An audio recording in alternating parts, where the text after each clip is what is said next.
Bienvenidas, mentes curiosas. ¿Conocéis la trágica historia de Vincent van Gogh? ¿Sabíais que antes de ser pintor fue marchante de arte y predicador? ¿Y que aún existen dudas sobre si se suicidó o fue víctima de un homicidio?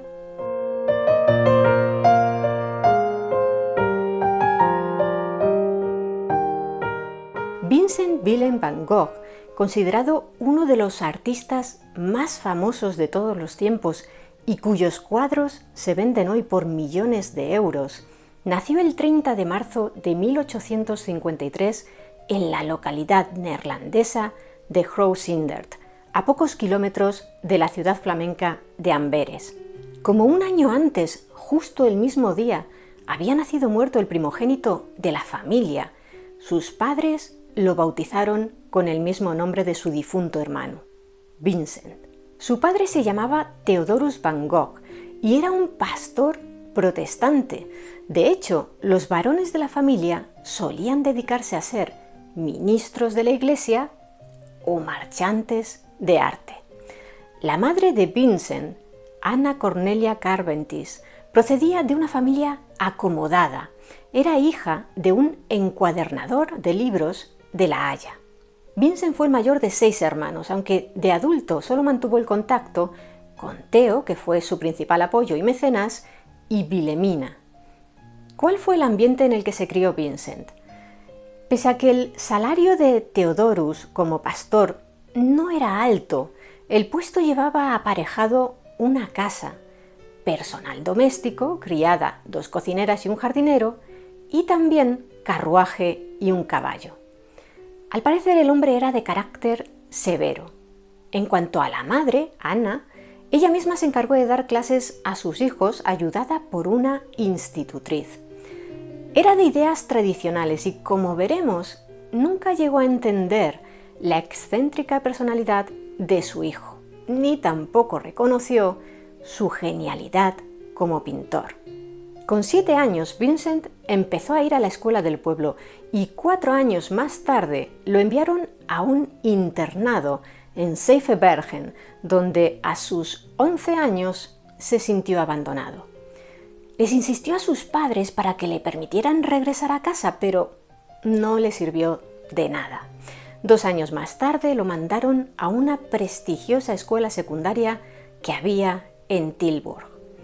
Años más tarde contaría a su hermano Theo a través de una carta que su juventud había sido austera, fría y estéril. En marzo de 1868, a punto de cumplir 15 años, dejó sus estudios secundarios y regresó a casa. Pero no iba a ser un nini por mucho tiempo, porque al año siguiente su tío Vincent van Gogh, más conocido como Sent, que era socio de la empresa Goupil et Compagnie, le encontró un puesto en dicha compañía, en La Haya, como marchante de arte.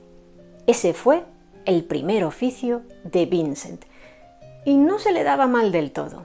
Así que en 1873, con 20 años, sus jefes lo enviaron a la sucursal que tenían en Londres, donde ganó un salario bastante digno. Se cree que incluso era superior al de su padre. Al principio, Vincent fue relativamente feliz en la capital inglesa. Disfrutaba visitando las galerías de arte y los museos. Pero, tras ese periodo de relativo optimismo, inició otro muy distinto a raíz de una decepción amorosa. En Londres se había alojado en la casa de una mujer llamada Ursula Lawyer, que vivía con su hija Eugenie. Unas fuentes aseguran que se enamoró de la hija de su casera, pero que la joven lo rechazó porque estaba ya comprometida en secreto con un antiguo inquilino. Otros biógrafos creen que a quien Vincent amaba era a la madre, Ursula. El caso es que tras su desengaño amoroso empezó a aislarse y a refugiarse en sus creencias religiosas. De modo que 2 años después de su llegada a Londres, su padre y su tío Sent organizaron su traslado a la sede que la compañía para la que trabajaba tenía en París. Allí disfrutó visitando museos y galerías. Sin embargo, entre que las obras con las que comercializaba no eran del gusto de Vincent, que descuidaba su trabajo y que a veces incluso ahuyentaba a los clientes debido a su peculiar carácter, se acordó su despido en la primavera de 1876. Así, con 23 años recién cumplidos, regresó de nuevo a Inglaterra. Allí tuvo un par de empleos no remunerados, le pagaban con alojamiento y comida, como maestro auxiliar en la localidad de Ramsgate y luego como predicador adjunto de un pastor metodista en un barrio de las afueras de Londres. Cuando regresó a casa por Navidad, por entonces su familia se había trasladado a Eton y sus padres vieron que no estaba bien de ánimos, le hicieron quedarse. Con ellos permaneció 6 meses y trabajó en una librería de Dordrecht, a pocos kilómetros de distancia del hogar de sus progenitores. No le gustaba el trabajo y aprovechaba el tiempo para estudiar la Biblia de una manera muy intensa, porque había empezado a plantearse un futuro similar al de su padre, como pastor. Vincent se propuso ingresar en la Facultad de Teología de la Universidad de Ámsterdam, de modo que su familia lo envió allí a vivir con un tío suyo. Sin embargo, en solo un año abandonó sus estudios porque le resultaban muy difíciles. Luego sufrió otra gran decepción cuando, tras realizar un curso de 3 meses en una escuela misionera protestante cerca de Bruselas para ser predicador laico, suspendió el examen. Eso no hizo desaparecer su vocación religiosa, de modo que cuando en enero de 1879, con 25 años, le surgió la oportunidad de trasladarse como predicador seglar a la región belga del Borinage, no se lo pensó demasiado. Su destino fue una aldea llamada Guasme, donde muchos mineros que se dedicaban a la extracción de carbón vivían junto a sus familias en condiciones de extrema pobreza. El panorama resultaba desalentador para alguien de la sensibilidad de Vincent, así que se dedicó a repartir casi toda su comida y vestimentas entre los más pobres de su congregación. Hasta cedió la cómoda habitación en la que dormía a una persona sin hogar y él se trasladó a una choza para descansar cada noche sobre un lecho de paja. Cualquiera vería en su comportamiento una imitación del estilo de vida que llevó el Cristo del Nuevo Testamento. Sin embargo, los superiores eclesiásticos de Vincent no vieron con buenos ojos lo que hacía y lo acusaron de socavar la dignidad del sacerdocio. De manera que no le prolongaron el contrato de 6 meses que había firmado. Pero él se negó a abandonar a aquellas gentes porque quería seguir ayudándolos en lo que pudiera. Así que siguió trabajando como misionero laico un año más.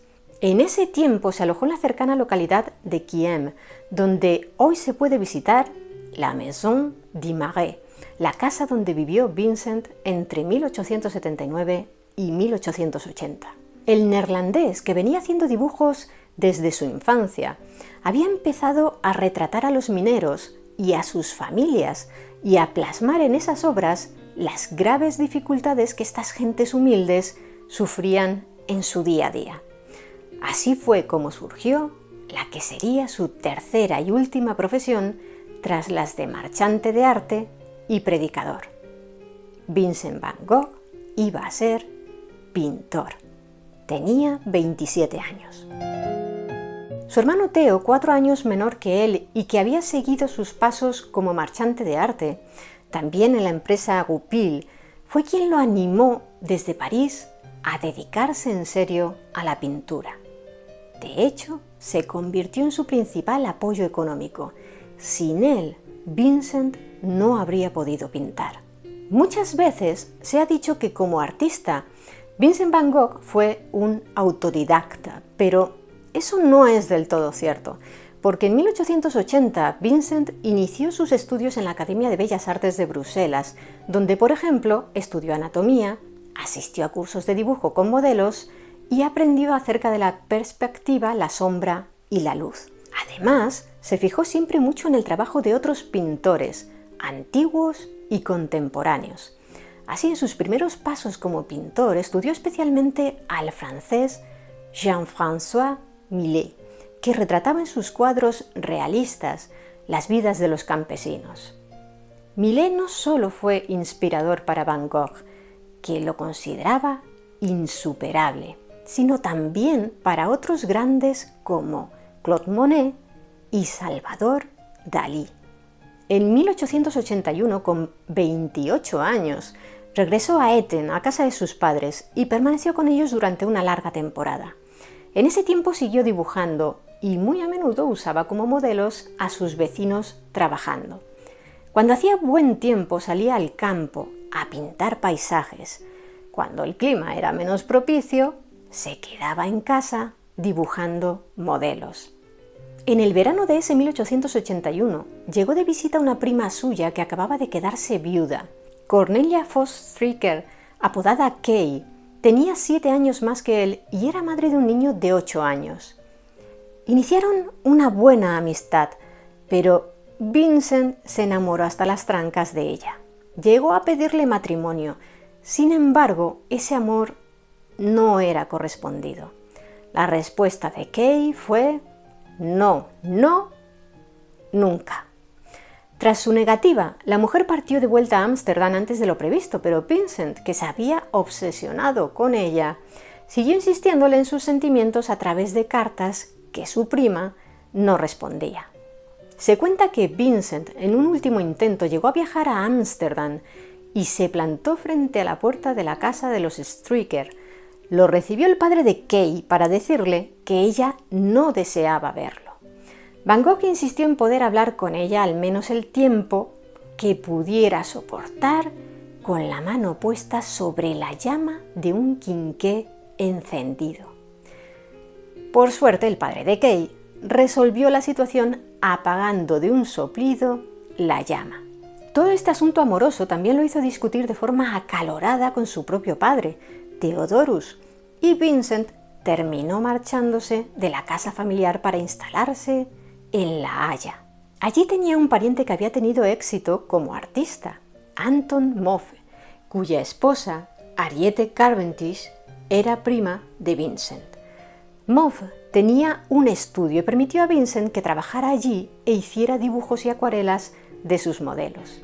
Este pintor del movimiento realista fue muy influyente para la primera etapa de Van Gogh como artista. Le dio clases y consejos e incluso le prestó dinero.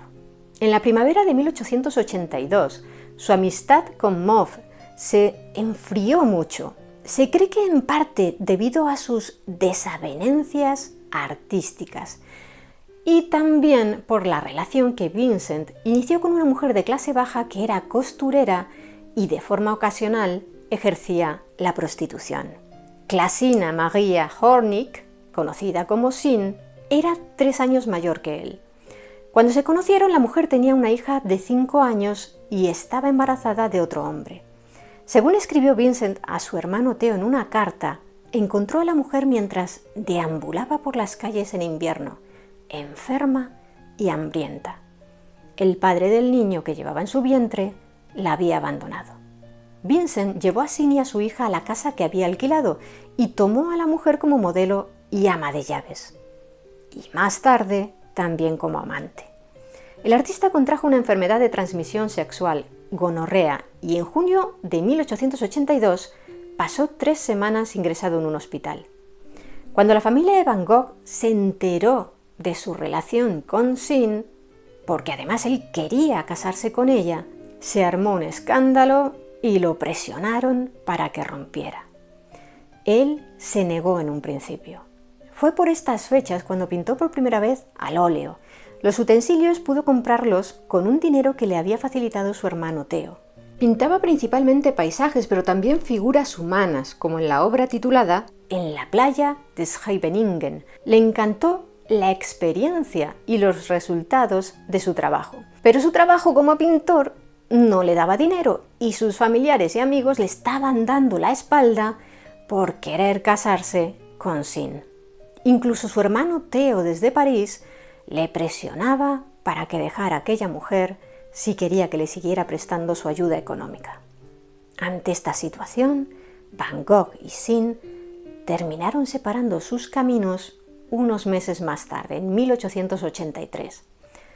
La mujer, incapaz de mantener a sus 2 hijos, los dejó con otros familiares. Terminó muy mal, tal como Vincent vaticinó en una carta escrita ese mismo año. «No puede hacer otra cosa que saltar al agua», dijo de su examante. Así sucedió, aunque casi 20 años más tarde. En el invierno de 1904, con 54 años, Sin se arrojó a las frías aguas del río Escalda a su paso por Róterdam.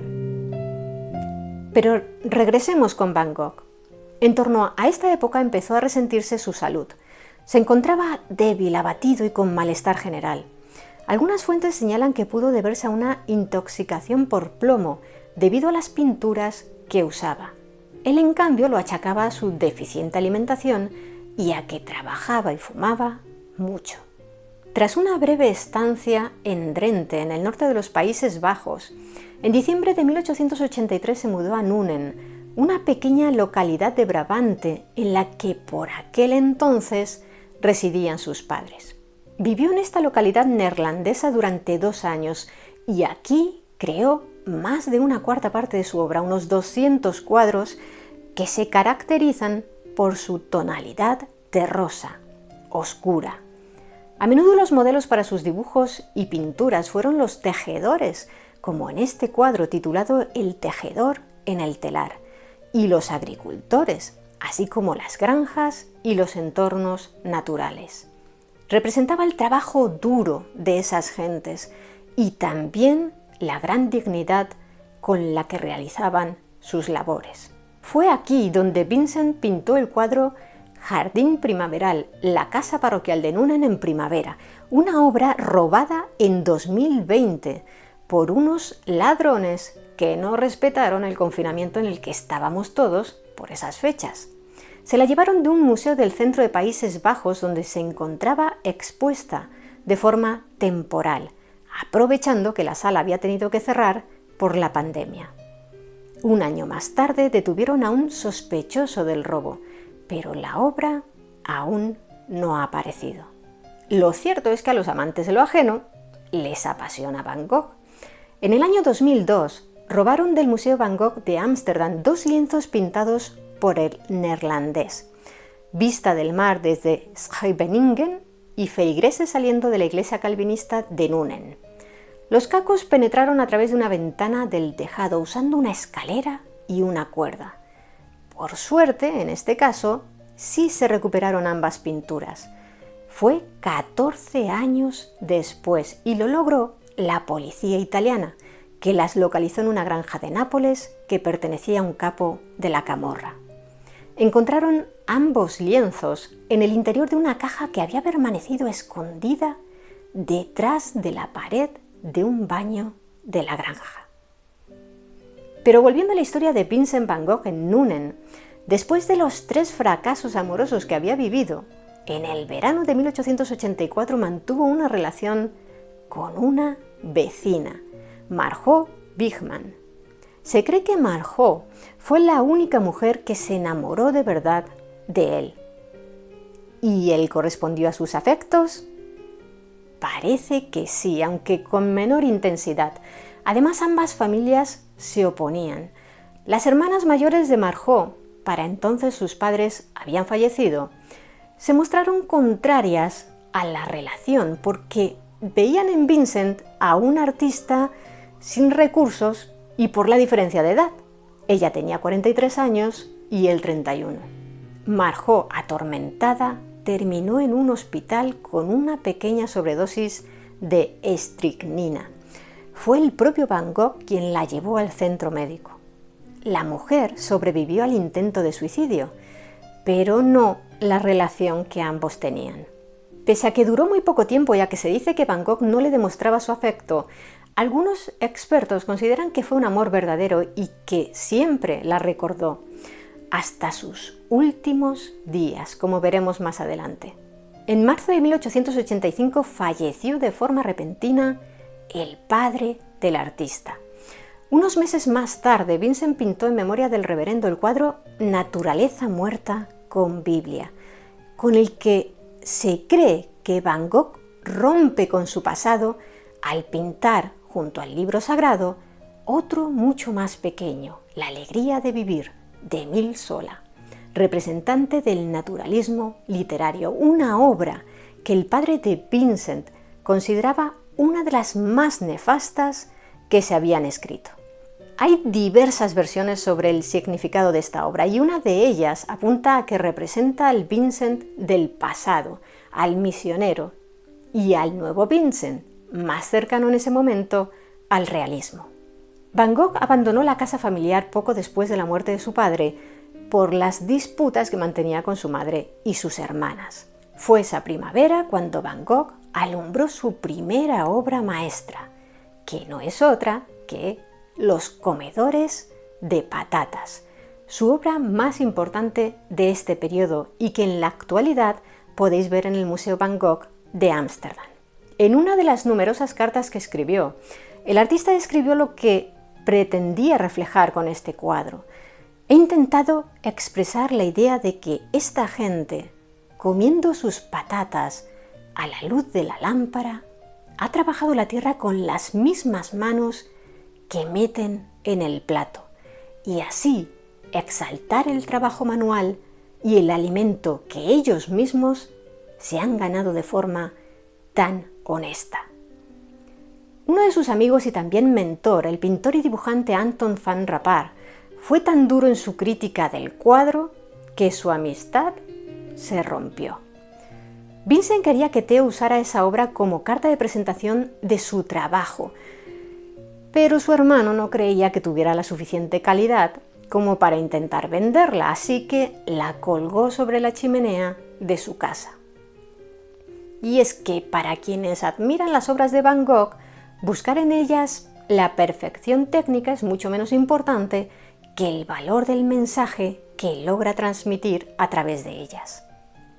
Con el apoyo económico, como siempre, de su hermano Theo, se imprimieron 20 litografías de estos campesinos comiendo patatas para venderlas a un precio económico. En un día, Van Gogh logró trasladar a la piedra de memoria y sin realizar dibujos previos la imagen de su obra. Por ello, las figuras aparecen invertidas. Una de ellas es propiedad del Museo Thyssen-Bornemisza de Madrid. Pero sus estudios de retratos se vieron afectados porque el sacerdote católico de Nuenen prohibió a sus feligreses posar como modelos para Vincent, después de que una campesina, Jordina de Groot, a la que había pintado en varias ocasiones, entre ellas el famoso cuadro de los comedores de patatas, se quedara embarazada, ya que corrió el rumor de que Vincent era el padre del bebé. Él siempre negó de forma vehemente las acusaciones. El pintor acabó trasladándose a Amberes a finales de ese 1885. Se instaló en un pequeño taller gracias a que una vez más Theo le ayudaba económicamente pagándole el alquiler. En esta época descubrió el trabajo del viejo maestro del barroco Peter Paul Rubens, sus personajes en movimiento, las sinuosas formas femeninas, sus poderosos y alegres colores. Van Gogh se abrió a usar colores como el carmín y el verde esmeralda, que por cierto era un color tóxico. Asimismo fue en Amberes donde compró sus primeras xilografías japonesas. Se le cayeron muchos dientes y algunos lo atribuyen a que pudo contraer sífilis, pero según fuentes médicas no tenemos la certeza de que llegara a padecer esta enfermedad infecciosa. Desde luego su situación económica era muy precaria, su alimentación muy deficiente y además fumaba mucho.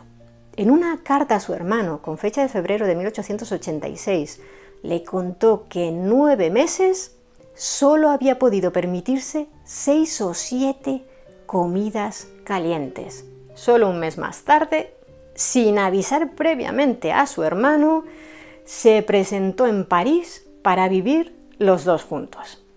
Durante 3 meses acudió como alumno al taller del pintor Fernand Cormon, quien animaba a sus pupilos a pintar al aire libre. Van Gogh realizó muchas panorámicas de Montmartre y este cuadro, Vista de París desde Montmartre, de 1886, es uno de los mejores de dicha serie.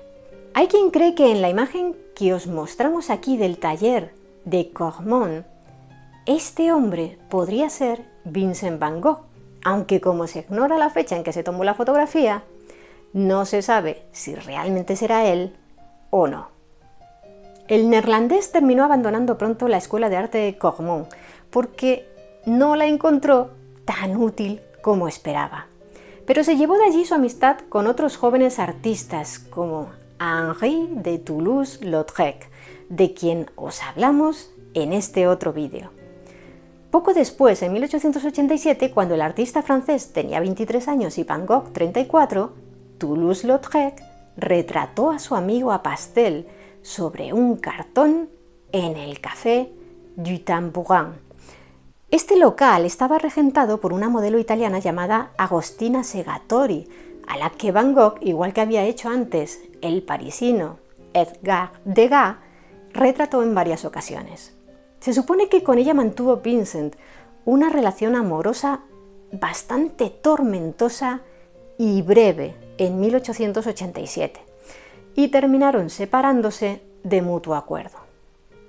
Al no disponer de dinero, el neerlandés, que a menudo comía en el local de Segatori, en ocasiones le pagaba las consumiciones con sus obras de arte. Llegó a exponer en su local junto a Toulouse-Lautrec, Émile Bernard y Paul Gauguin, que entonces era tan desconocido como ellos y con quien también entabló una amistad. En París, Van Gogh también conoció, por mediación de su hermano Theo, a los impresionistas Camille Pissarro, Claude Monet, Pierre-Auguste Renoir y Edgar Degas, así como a los neoimpresionistas Paul Signac y Georges-Pierre Seurat y al postimpresionista Paul Cézanne, entre otros artistas. Y aprendió de todos ellos. Por cierto, ¿sabéis de dónde viene el nombre de impresionismo? Fue por el cuadro de Monet titulado Impresión, Sol Naciente, pintado en 1872. Aunque entre los impresionistas los paisajes de Monet y los desnudos de Degas, así como las obras de Renoir y Pissarro, influyeron bastante en Van Gogh, lo hicieron aún más neoimpresionistas como Seurat y Signac, desarrolladores de la técnica del puntillismo. Como muchos artistas de su época, el neerlandés se enamoró del arte nipón, de las obras de japoneses como Utaga Wajiro-Shige. Precisamente en sendas xilografías de Hiroshige se inspiró Van Gogh para realizar dos de sus obras, El ciruelo en flor y Puente bajo la lluvia. De los artistas japoneses alababa que su estilo era tan sencillo como respirar. Son capaces, decía, de hacer una figura con solo unos pocos trazos seguros. Hacen que parezca tan fácil como abrocharse el chaleco, explicaba Vincent, cuya paleta dejó de ser tan sombría y se volvió más clara gracias a unos colores más brillantes y luminosos. No solo expuso en el café que hemos mencionado, también lo hizo en la pequeña tienda de pinturas que poseía en París Julien Tanguy, marchante de arte y conocido entre los artistas como Père Tanguy, es decir, Padre Tanguy. Con frecuencia este hombre aceptaba cuadros como pago de sus mercancías y fue uno de los primeros en poner a la venta pinturas de Van Gogh. En la pequeña galería de Tanguy, punto habitual de encuentro para los artistas, también exponían pintores como Cézanne, Gauguin o Seurat. Este retrato de Père Tanguy, pintado por Vincent en 1887, es una de las tres pinturas que hizo de este personaje, con quien mantuvo una amistad.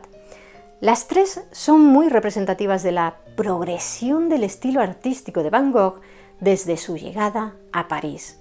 Mientras que el primero es más sombrío y tiene una composición sencilla, en el segundo, que por cierto pintó en una sesión de solo 30 minutos, podemos apreciar las impresiones japonesas que poseía Van Gogh. Y en el tercero, del que nunca quiso desprenderse Tanguy, su estilo está más desarrollado. De fondo podemos ver estampas japonesas de Van Gogh expuestas en la tienda del marchante y se aprecian elementos ya de un lenguaje posimpresionista. Como curiosidad, os contaremos que cuando Tanguy murió en 1894, su hija le vendió este cuadro al escultor Auguste Rodin y hoy se puede ver en la colección permanente del Museo Rodin de París. La vida parisina, o más bien la vida nocturna y su afición por las bebidas alcohólicas, especialmente la nociva absenta, le pasaron factura a nivel físico y mental. Él mismo reconoció en una de sus cartas que en su último invierno en París se había convertido prácticamente en un alcohólico. Así que después de permanecer 2 años en la Ciudad de la Luz con Theo, con quien, por cierto, llevó una convivencia complicada porque Vincent no era para nada una persona de fácil trato y seguramente se desesperaba al ver que su hermano, un marchante de arte con éxito, no era capaz de vender sus obras, a finales de febrero de 1888 el pintor cambió París por un lugar mucho más tranquilo y soleado, Arles, en la Provenza francesa. Al principio se alojó en una habitación de hotel y en mayo alquiló el ala derecha, compuesta por 4 habitaciones, de la que hoy conocemos como la Casa Amarilla por el color de su fachada. Estaba situada frente a la Place Lamartine y no se conserva en la actualidad porque el edificio fue víctima de los bombardeos de la Segunda Guerra Mundial. Pero Van Gogh nos ha enseñado a través de sus cuadros cómo era la casa por fuera y los objetos y ambientes personales que tenía en su interior, como sus botas, su silla o, como veremos, su propia habitación. Bautizó a Arles con el nombre del Japón del Sur, porque allí esperaba que su trabajo se basara en la expresión sencilla, pero dramática, de las pinturas niponas. En sus primeras obras notamos la influencia de esas estampas japonesas, como en la pintura Melocotonero en flor, de marzo de 1888, dedicada, por cierto, a Anton Mauve, su primo político, unos días después de su fallecimiento, ya que siempre le reconoció a este artista el papel que había tenido en su formación. Se lo regaló a la viuda de Mauve, después de firmarlo con su nombre. Otro de los primeros cuadros que pintó en Arles fue este paisaje nevado, porque en aquel nuevo entorno, y dado que no tenía dinero para contratar a modelos que posaran para él, Vincent salía fuera y se inspiraba en aquella naturaleza sureña, tan luminosa, para pintar todo lo que veía, como este huerto en flor con vistas de Arles, que data de la primavera de 1889. Pintó los campos de trigo, los pantanos del delta del Ródano y el canal del sur de Arles, que podemos ver en obras como El puente de Langlois con dama con paraguas. Por supuesto, también terminó realizando retratos. Para encontrar a modelos masculinos, le bastó ofrecerles una copa gratis en la taberna a cambio de posar para él.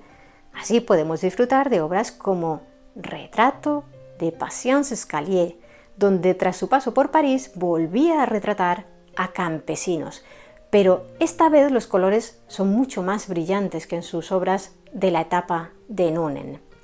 Los que le hizo a El Zuavo, un subteniente de la infantería de Argelia que se encontraba de vacaciones en Arles y con quien entabló una amistad. O a el cartero Roulin, el cartero del pueblo, a quien pintó en 6 ocasiones. A Joseph Roulin lo comparaba con Sócrates por su rostro cubierto de barba. Pintó a otros miembros de la familia del cartero como su señora, Augustine Roulin, a la que podemos ver en el cuadro conocido como La Berceuse, o canción de cuna, ya que en la imagen aparece posando con una cuerda que usa para mecer la cuna de su hija Marcel. También retrató a los 3 hijos de la pareja, Marcel, Armand y Camille, Asimismo, pintó a mujeres como la de este cuadro, obra a la que puso por título La Musmé. En Arles conoció al pintor belga Eugène Bosch, a quien también retrató, y quiso hacerlo como si fuera una estrella en la profundidad de un cielo azul, según sus propias palabras. Es un cuadro que el neerlandés colgó sobre su cama en la Casa Amarilla y además aparece en otra de las obras de Van Gogh, la primera versión del dormitorio en Arles, que representa su propio cuarto. Digo que aparece en la primera versión porque pintó 3 cuadros casi idénticos del mismo dormitorio. Vincent se pasó gran parte del verano dedicado a los paisajes, a pintar al aire libre. Solía pintar al fondo, a la altura del horizonte, los componentes arquitectónicos como los pueblos, las casas, las torres de la iglesia, y en primer plano aparecían los campos, la naturaleza. Así lo hizo con el cuadro Vista de Arles con lirios en primer plano, los segadores con Arles al fondo, la cosecha, campos labrados, la viña verde y una de sus obras paisajistas más famosas, El Sembrador. Él quería ir más allá de la descomposición del color que hacían los impresionistas e incluso del puntillismo. Van Gogh pintaba muy rápido y con mucha intensidad, lo que le terminó pasando factura a nivel físico y psíquico. En Arles, en menos de 444 días, llegó a hacer más de 200 pinturas y 100 dibujos, pero es que además sacó tiempo para escribir 2 centenares de cartas. Consciente de que estaba abusando de sus capacidades, en junio de 1888 decidió desplazarse a Saint-Marie, por entonces una pequeña aldea de pescadores, para descansar durante una semana a orillas del Mediterráneo. Aunque también allí siguió trabajando, como sabemos, por este cuadro titulado Barcas de pesca en la playa en Les Saintes-Maries de la Mer, entre otros. Vincent se sentía fascinado por las barcas y la arena del lugar, tan hermosas por su forma y color que me recuerdan a las flores, decía el pintor. También de esta época son sus girasoles famosos, que usó como motivo para varias de sus obras. Con 15 girasoles en un jarrón, con 12, con 3, con 5. Llegó a escribir a su amigo Émile Bernard que estaba pensando en decorar su estudio con media docena de cuadros de girasoles para que brillen en la pared. En ese verano de 1888 pintó varios cuadros nocturnos, porque no solo le interesaba la luz natural proyectada por el sol, sino también la artificial sobre una noche estrellada, debido a su riqueza cromática. Para acostumbrarse a trabajar con luz artificial pintó primero Café Nocturno, con el que, según sus propias palabras, intentó expresar con el rojo y el verde las terribles pasiones humanas. Poco después pintó, ya al aire libre, su terraza de café por la noche, bajo la luz de los faroles de gas, y este otro de noche estrellada sobre el Ródano que realizó a orillas del río ayudado de un farolillo de gas. Por cierto, tal vez hayáis escuchado la leyenda de que cuando salía a pintar por las noches se cubría la cabeza con un sombrero de paja cuya ala ancha estaba llena de velas. Pero parece que es solo eso, una leyenda.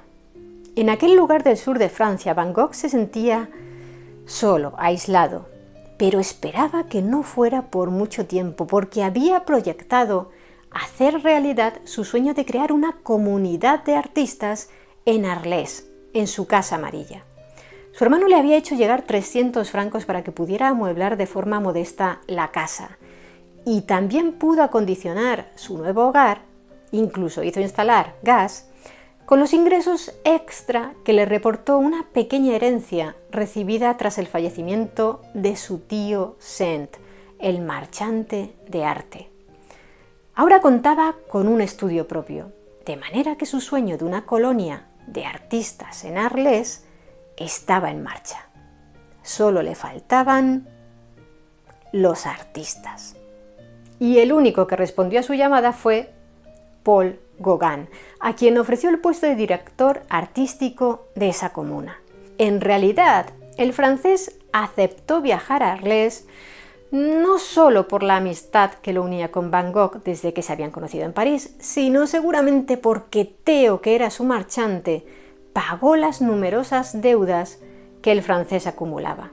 Theo deseaba que Gauguin viajara cuanto antes a Arles porque se avecinaba el invierno y era una época en la que su hermano era más propenso a la depresión. Antes de que Gauguin llegara a la Provenza francesa a finales de octubre de 1888, Vincent le envió un autorretrato titulado Autorretrato como un bonzo, en alusión a los adoradores de Buda. Aparecer con la cabeza rapada y la barba recortada mostraba sus intenciones de seguir una vida de estilo ascético, dedicada al arte y a su papel como discípulo de Gauguin. También el francés le entregó a Van Gogh un autorretrato en cuya esquina superior derecha vemos un retrato de Émile Bernard y en la esquina inferior derecha aparece escrito Les Misérables, en relación a la novela de Victor Hugo, para evocar la idea del artista al que la sociedad rechaza. Al principio todo fue bien entre los dos genios.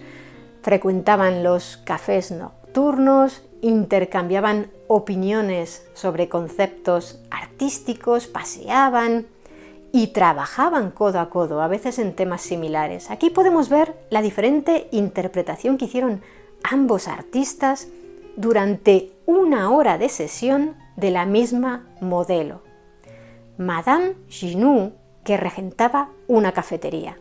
El óleo de la mujer con guantes y un paraguas sobre la mesa es el de Van Gogh y se titula La Arlesiana. Y a la derecha podemos ver un dibujo al carboncillo de Gauguin, que más tarde pintaría el cuadro Café de noche en Arles, con la mujer en la cafetería. Y es que los ritmos de trabajo de ambos genios eran muy diferentes. Mientras que Van Gogh pintaba de forma muy rápida, impulsiva, a Gauguin le gustaba hacerlo de manera más pausada, con varios estudios preliminares. Asimismo, el francés prefería pintar de memoria, combinando diferentes elementos, recurriendo a la imaginación, y Van Gogh era más de pintar los modelos tal como los había observado de forma directa.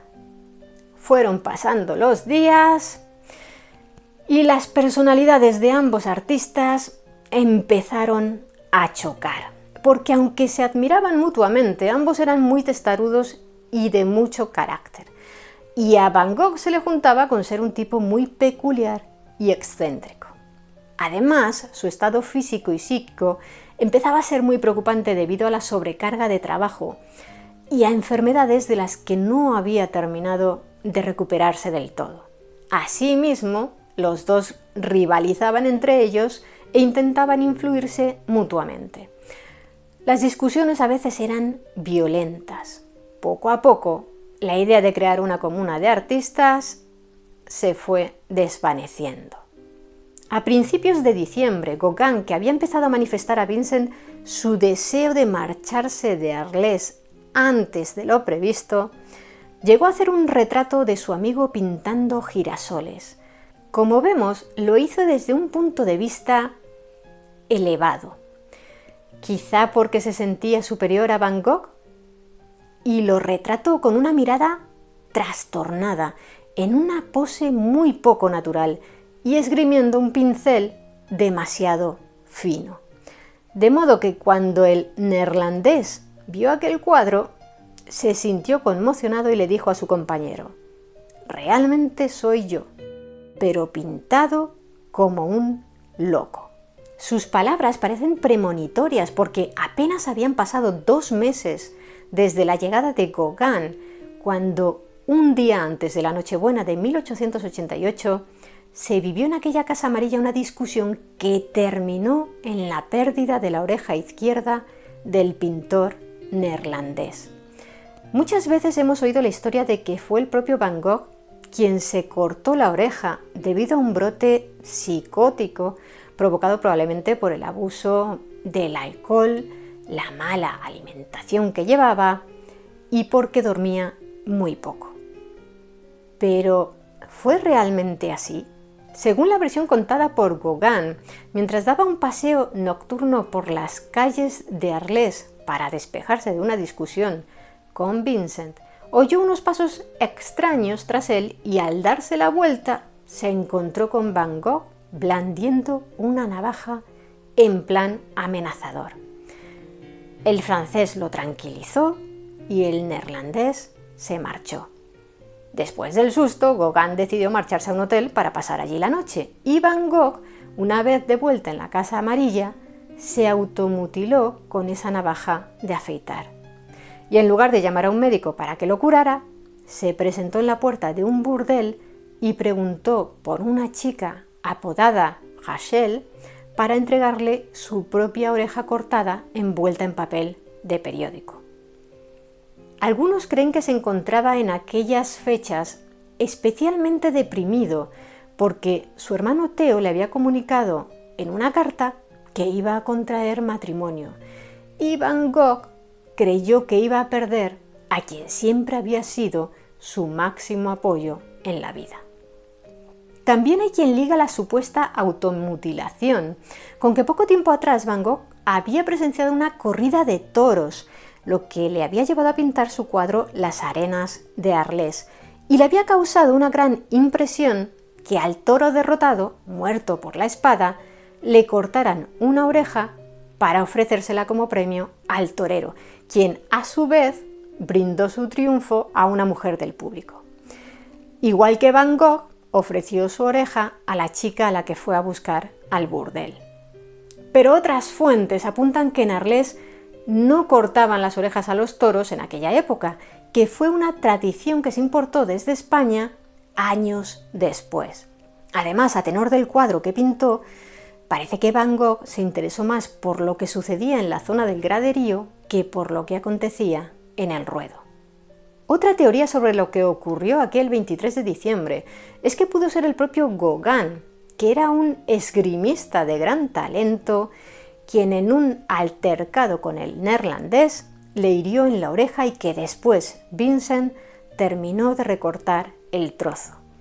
El caso es que a la mañana siguiente la policía encontró en la Casa Amarilla a Van Gogh inconsciente, aparentemente muerto, y los agentes creyeron que lo había asesinado Gauguin. Cuando al fin se dieron cuenta de que estaba vivo y se despertó, le preguntaron por el incidente al artista, pero este aseguró no recordar lo sucedido. Lo trasladaron al hospital, a donde acudió de inmediato su hermano Theo, y 2 días más tarde, Gauguin se marchó de Arles para no regresar nunca más. Asimismo, primero se creyó que Vincent había perdido la oreja entera, porque así lo explicó el propio Gauguin. Después, durante mucho tiempo, se pensó que el francés había exagerado y que solo se había cortado parte del lóbulo de la oreja. Y la historiadora irlandesa Bernadette Murphy publicó en 2016 un libro con los resultados de una exhaustiva investigación sobre este tema, que apunta que la lesión está descrita e incluso dibujada en una carta fechada en agosto de 1930 que el doctor Felix Ray, el médico que atendió al pintor, envió a un escritor estadounidense que le pidió información para una biografía novelada que estaba escribiendo sobre la vida del pintor. Según estos dibujos, la oreja estaba cortada casi por completo. En enero de 1889, tras días de hospitalización, Van Gogh regresó a la Casa Amarilla, donde, por supuesto, no había ni rastro de Gauguin. Uno de los primeros cuadros que pintó fue el famoso autorretrato con oreja vendada y pipa, del que se conservan 2 versiones. Seguro que algunas mentes curiosas os estáis preguntando, si se cortó la oreja izquierda, ¿por qué lleva el vendaje en la derecha? Porque se cree que pintó el autorretrato delante de un espejo. Pero esta no fue su primera obra tras el incidente de la oreja, que marcó un punto de inflexión en su vida porque le siguieron más crisis. Lo fue el bodegón con un plato de cebollas, en el que encontramos muchas alusiones a su estado de salud en ese momento. Aparecen, por ejemplo, dos de los hábitos poco saludables que el doctor Rey le había recomendado dejar. Por un lado, una pipa y una bolsa de tabaco, y por otro, una botella de vino o de absenta. Asimismo, podemos ver un sello de lacre y una carta que algunos vinculan a la carta que le envió su hermano para hablarle de su compromiso matrimonial. Y el libro Manual de la Salud del médico francés François Vincent Raspail, que trataba sobre salud e higiene y que, pese a ser pionero a la hora de avanzar la teoría microbiana, ya que su autor alerta de la importancia de lavarse las manos para impedir la propagación de las enfermedades, también condujo a Van Gogh a, en sus momentos de crisis psicológica, rociar con alcanfor su colchón y su almohada para poder dormir mejor. Hoy sabemos que la inhalación del alcanfor puede provocar desde confusión mental hasta convulsiones. A niveles muy altos puede incluso provocar la muerte. Solo un mes más tarde del episodio de la oreja, Vincent tuvo que volver al hospital, en esta ocasión con un síntoma ligado a su desorden psicológico. Sufría manía persecutoria, creía que deseaban envenenarlo. De nuevo lo atendió el doctor Félix Rey, a quien por cierto hizo un retrato que le regaló. Y en marzo de 1889, los vecinos de Arles, alarmados por el estado mental que mostraba el artista, al que llamaban el loco del pelo rojo, pidieron a las autoridades que lo ingresaran de nuevo en un sanatorio. Esta vez permaneció 6 semanas en el hospital de Arles. A mediados de ese mes de abril, Theo se casó con su prometida, Johanna Bonger, en Ámsterdam, y un mes más tarde, Vincent, consciente de que sus problemas psiquiátricos podían llegar a privarle de su capacidad para trabajar, ingresó de manera voluntaria en el sanatorio mental Saint-Paul-de-Mosol, ubicado en la localidad de Saint-Rémy-de-Provence, a unos 30 kilómetros de Arles. Allí pusieron a su disposición, gracias a Theo y su dinero, 2 cuartos, uno de ellos habilitado como taller. Entre los primeros cuadros que pintó en este lugar se encuentra Lirios, vendido en 1987 por casi 54 millones de dólares. Lo hizo antes de sufrir su primer ataque en este sanatorio. Le habían diagnosticado epilepsia. El movimiento adquiere un gran protagonismo en uno de sus cuadros más famosos, La noche estrellada. Pintado un mes después de su internamiento, representa la vista desde una de las ventanas de su habitación en el sanatorio, justo antes del amanecer, y a la que añadió un pueblo imaginario. Van Gogh, que se sentía un fracasado, no pensó que aquel cuadro fuera un buen trabajo. En el sanatorio mental permaneció durante un año y prosiguió con su gran producción iniciada en Arles. Pintó autorretratos y copias de obras suyas, como la habitación de Van Gogh en Arles. También el interior del sanatorio mental y los alrededores que veía desde su ventana, como este trigal con montañas al fondo, o en los paseos cortos que realizaba en el recinto del hospital. Más tarde le permitieron realizar pequeñas salidas vigilado por un celador, y así pudo pintar los olivares y viñedos de Saint-Rémy. En ese periodo encerrado, Van Gogh también quiso volver a imitar a los pintores a los que admiraba, así que le pidió a su hermano que le hiciera llegar desde París láminas de reproducciones para reinterpretarlas a su manera.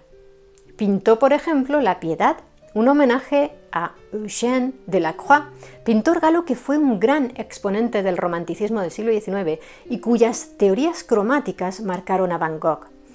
Si os fijáis, pintó el rostro de Jesús con el cabello y la barba de color rojo, como los suyos propios.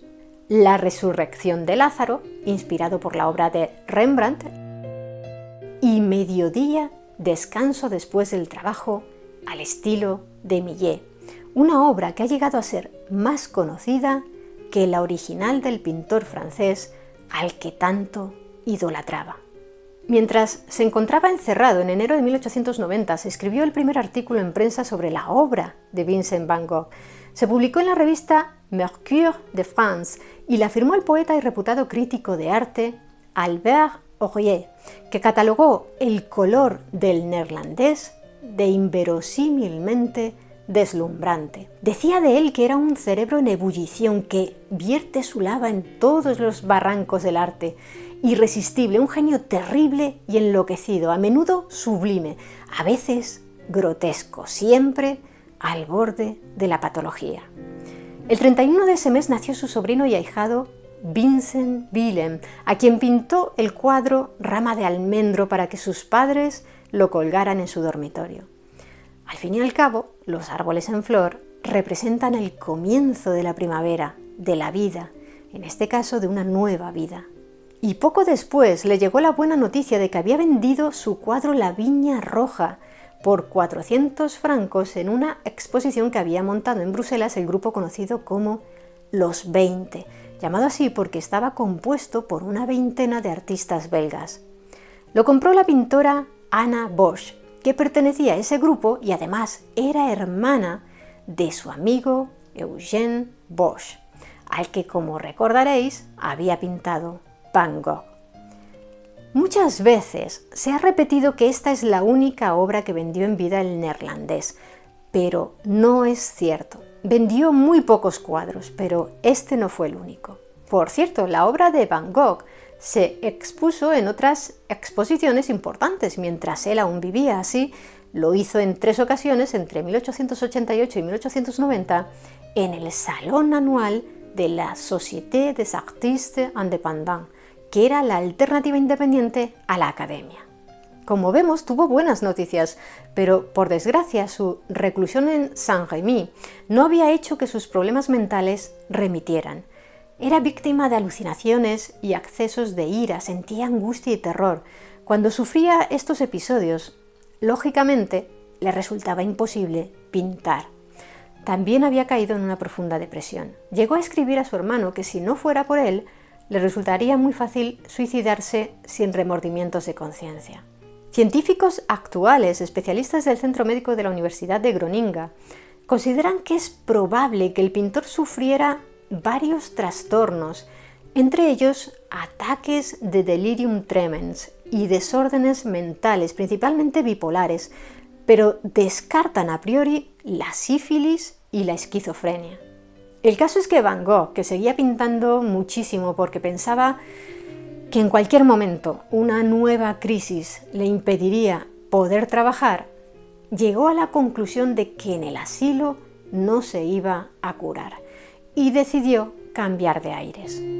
Se marchó de Saint-Rémy en mayo de 1890 y tras permanecer en París unos días en casa de su hermano, junto a su familia, se trasladó a Auvers-sur-Oise, muy cerca de París. De aquel lugar ya se habían enamorado antes que él otros muchos pintores, como Cézanne o Pissarro. Precisamente fue este quien le dijo que en Auvers podría recibir los cuidados del doctor Paul Gachet, psiquiatra y aficionado a la pintura que él y otros artistas conocían en persona. El neerlandés alquiló una habitación en la posada del matrimonio Ravoux y pronto se puso en contacto con el doctor Gachet. Al principio no congeniaron demasiado bien, pero Vincent terminó encontrando en el galeno a un amigo. El pintor posimpresionista, que visitaba a menudo la casa del médico, lo inmortalizó en sendos cuadros en los que aparece en la misma postura, sentado a una mesa, con la cabeza apoyada en una mano y con aire melancólico. También pintó a la hija del psiquiatra Margarita en su jardín, rodeada de flores, y en otra pintura al óleo, sentada al piano, su hobby favorito. En un periodo de unos 2 meses, desde que llegó hasta el fatídico día de su muerte, consiguió pintar más de 80 cuadros, entre ellos obras maestras como la iglesia de Auvers. Difícil de creer, ¿no? Porque si hacéis los cálculos, eso supone un promedio de 1 por día. ¿Y cuál fue el último de ellos? Por la fuerza que desprende, muchos consideran que su testamento artístico es Trigal con cuervos, que forma parte de su serie de trigales y fue una de sus últimas obras. Como veis, en esta obra se ve un camino sin continuación, un cielo oscuro y sobrevolando el campo, infinidad de cuervos. a los que el artista usaba como símbolo de la muerte y el renacimiento. Si tenemos que hablar de la última obra que pintó, probablemente fue Raíces de árbol, que habría pintado apenas 2 o 3 días antes de su fallecimiento. Curiosamente, esta pintura parece más optimista que la del trigal con cuervos. Está llena de sol y vida, como la describió Andries Bonger, cuñado y amigo de su hermano Theo. Hemos avanzado que su muerte estaba cerca. Le llegó el 29 de julio de 1890, con solo 37 años, debido a una herida por arma de fuego que había sufrido 2 días antes. Pero, ¿qué pasó aquel fatídico domingo? La versión oficial, la más conocida, es que se suicidó por la inmensa soledad que sentía y porque se creía un fracasado. Pensó que siempre iba a ser un aficionado en el mundo de la pintura. Algunos señalan que su arte solo le llevó hasta la locura, pero precisamente él consideraba la pintura el pararrayos para su enfermedad, ya que pintar le evitaba volverse loco. Era su mejor terapia. También el hecho de que su hermano atravesara por momentos difíciles en su puesto de trabajo lo intranquilizaba, porque necesitaba que Theo fuera solvente para poder ayudarlo a él. 2 días antes de su muerte salió de casa cargado con sus bártulos de pintura y se supone que llevaba consigo un revólver que, según unas versiones, había pedido a Raveau para espantar a los cuervos y, según otras, había robado del morral del joven de 16 años René Secretan. Cuando regresó, lo hizo con una herida de bala en el pecho. Según contó años después la hija de sus caseros, los Raveau, se disparó en la senda que bordea el Château d'Auvers y cayó al suelo desmayado. Se despertó con el frío de la noche y, aunque buscó el revólver para acabar con su vida, no lo encontró. Así que se levantó y, como pudo, porque además el camino era empinado, regresó por su propio pie a la pensión en la que se alojaba. Una vez allí, el matrimonio Raveau se percató de que el artista no estaba bien y el doctor Gachet acudió para atenderle, le puso una venda sobre la herida y se encargó de hacer llamar a Theo. Allí agonizó Vincent durante 2 días y terminó falleciendo en los brazos de su hermano. La última frase del genio neerlandés fue una que le solía repetir Margot. ¿Recordáis aquella mujer 12 años mayor que él, de la que se enamoró en Nuenen? Y esa frase fue: me gustaría morir ahora. Aunque cuando ella la pronunciaba era presa de la felicidad por estar con él. Como hemos dicho, esa es la versión oficial, pero en 2011 surgió una nueva teoría que apunta que no se trató de un suicidio, sino que murió a consecuencia de un disparo accidental efectuado por el adolescente al que, según una versión, robó el revólver, René Secretan, que junto a su hermano Gaston, amigo de Vincent, solía veranear en Auvers. Es al menos lo que cuentan Steven Naifeh y Gregory Goldsmith en la biografía Van Gogh, La vida, tras revisar los testimonios iniciales que dieron lugar a la versión de que Van Gogh se había quitado la vida y que estos expertos consideran poco sólidos. René, hijo de un próspero farmacéutico de París, era, según cuentan, el típico bravucón al que le gustaba vestirse de vaquero y que solía burlarse del pintor neerlandés. Él y su pandilla a menudo le gastaban bromas al artista, por ejemplo, le echaban sal en el café o le colocaban culebras en su caja de pinturas para sacarlo de quicio. Este joven tenía un viejo revólver defectuoso y, según esta teoría, aquel 27 de julio, su hermano y él se encontraron con Vincent en un camino de Auvers y el revólver se le disparó de forma accidental. Así hirió de muerte al pintor. ¿Y por qué no lo denunció su víctima si tuvo tiempo de hacerlo, ya que tardó 2 días en morir? porque Vincent, consciente de que había sido un accidente, decidió no incriminarlo y convertirse él en una especie de mártir. Los que defienden el suicidio aseguran que el disparo se realizó cerca del pecho. Quienes postulan el homicidio involuntario creen que se apretó el gatillo desde más lejos. También puede parecer extraño que Vincent se disparara él mismo y no lo hiciera en la cabeza, ya que esa bala le habría proporcionado una muerte más rápida y con menos sufrimiento. Quizás deseaba disponer del tiempo suficiente para despedirse de su hermano Theo. Naife y Whitesmith también destacan como poco creíble el hecho de que se suicidara con un revólver, cuando él no tenía experiencia con armas de fuego y sí sabía mucho de venenos que le habrían proporcionado una muerte menos dolorosa. A saber lo que realmente sucedió. Porque también suena extraño que si se trató de un homicidio involuntario, Vincent dejara creer a Theo que se había suicidado, ya que es fácil que su hermano se sintiera culpable por ello y es poco probable que el pintor deseara eso. El caso es que el artista neerlandés murió con 37 años y fue enterrado en el cementerio de Auvers. Al funeral acudieron, además de Theo y Gachet, algunos de sus amigos de París como Bernard y el padre Tanguy. Vincent van Gogh fue, además de una persona incomprendida, un artista incomprendido por muchos, que nunca entendieron ni valoraron su arte. Curiosamente fue el caso de su propia madre, Anna. Jamás apreció los cuadros que él le regaló e incluso tiró a la basura algunas de esas obras. Las calificaba de ridículas, incluso cuando, ya muerto, Van Gogh empezó a alcanzar una mayor fama. Anna falleció en 1907, cuando tenía 87 años. Es famoso el retrato que Vincent hizo de ella en 1888. Para hacerlo, el artista usó una fotografía. Él siempre buscó su aprobación. Resulta curioso el gesto bondadoso que podemos apreciar en la retratada, especialmente en la mirada, cuando en un triste poema que el atormentado artista añadió a la pintura, decía, según nos recuerdan en la biografía escrita por Naife y Whitesmith, «La doncella que añora mi alma, ¿quién ha de ser pese a su hiriente desprecio y su frío desdén?» Otro ejemplo de los que infravaloraron su arte fue Félix Rey, el médico que lo atendió en Arles.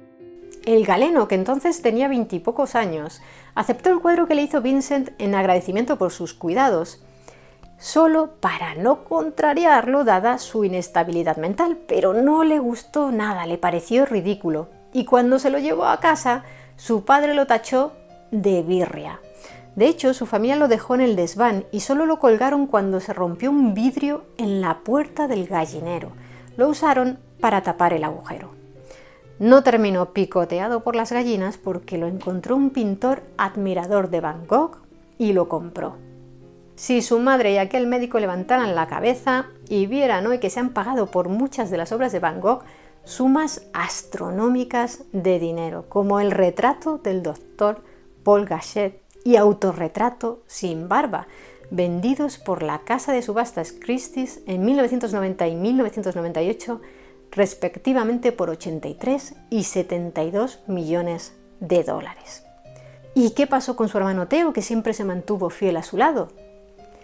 Tras la muerte de Vincent, ingresó él mismo en un sanatorio psiquiátrico de Utrecht, probablemente aquejado de una neurosífilis que habría contraído en su adolescencia, y allí falleció el 25 de enero de 1891. En 1914, su viuda, Johanna, hizo exhumar su cadáver para enterrarlo junto al de su hermano Vincent. ¿Y cómo llegó a hacerse tan famoso Van Gogh tras su muerte si su hermano, que a priori podría haber sido su principal valedor en el mercado del arte, murió apenas 6 meses después que él? Pues fue gracias a Johanna, su cuñada, que terminó siendo la heredera de su obra y la que de verdad lo dio a conocer al mundo. La primera gran piedra de esa fama que llegaría a alcanzar el pintor posimpresionista se puso solo 11 años después de su muerte, en una exposición de 71 de sus obras que se llevó a cabo en París en 1901. Tras esta llegaron otras exposiciones en Ámsterdam en 1905, Colonia en 1912, Nueva York en 1913, y a partir de mediados del siglo XX ya se le consideraba uno de los grandes pintores de la historia del arte. Fue un artista muy prolífico. Llegó a crear en apenas 2 décadas más de 2000 obras entre cuadros y dibujos, y la mayoría de ellas en sus 2 últimos años de vida. Sin embargo, nunca logró ganarse la vida con sus pinturas. Por cierto, aunque parezca mentira, aún seguimos descubriendo obras de Van Gogh. El museo que lleva su nombre anunció en 2013 que una obra titulada Puesta del Sol en Montmajour es de él, pintada también en Arles. Quiero pintar lo que siento y sentir lo que pinto. Yo soy mi obra, llegó a afirmar. No sé cómo lo veréis vosotros, pero se puede pensar que a través de esas obras Vincent Van Gogh aún hoy continúa entre nosotros, quizá más vivo que nunca.